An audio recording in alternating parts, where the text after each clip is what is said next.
The disharmony of the third dimension. When the sacred geometry of the Luciferian mindset was introduced into this three-dimensional egregore thought form, a total disregard for the natural Luciferian state of creation was purposely devised.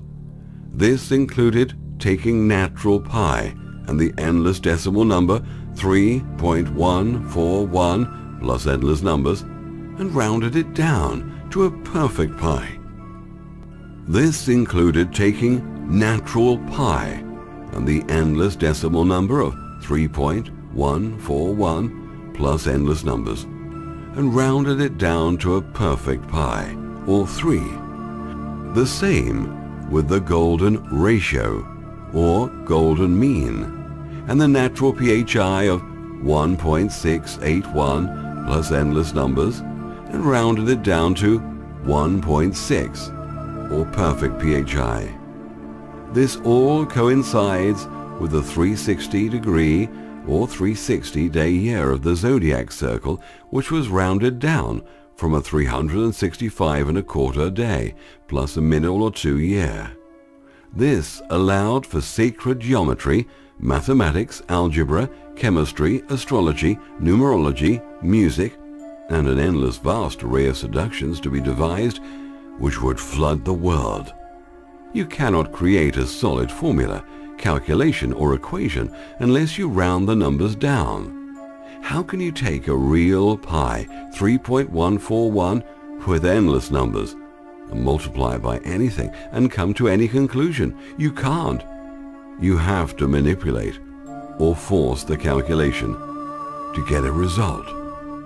This forcing led to the creation of the number systems which drive the world and seduce us into the hypnotic state we're in.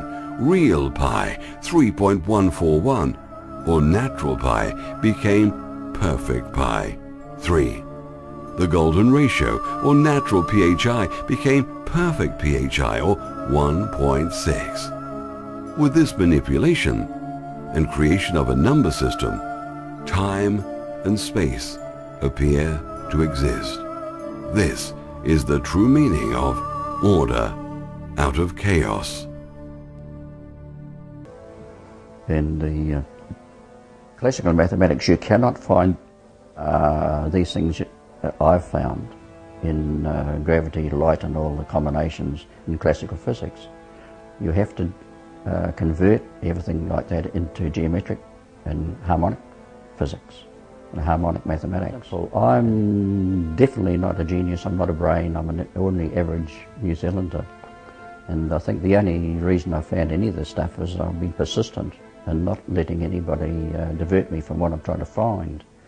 And as I said before, if I'd gone to university I would have been brainwashed and I wouldn't even looked at this. But I've been at this now for 40 years and I'm still finding things that'll be never ending. And I can see what the future's going to be. I can see what sort of a world we can have. And that world will be completely free for energy. You can tap energy directly out of the atmosphere from the gravitational field. And I found in my work that gravity is not a force, and they're trying to find a gravity wave. And gravity, from what I can see from my equations and things, is relative motion in space. And you can get the feel of gravity when you go up in a lift, and it's only relative motion. If you go up fast on the lift, you feel the force on your feet, like gravity. If you go the other way, you can go in free fall and just about lose all gravity. And that's all it is, relative motion.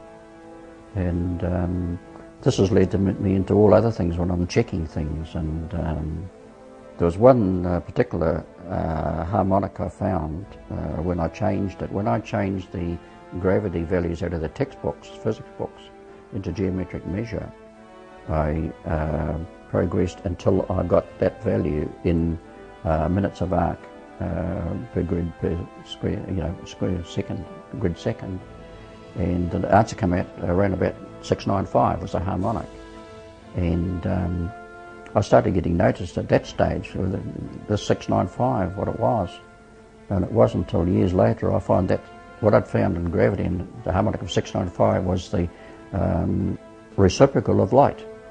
And I found that gravity and light are reciprocals of each other.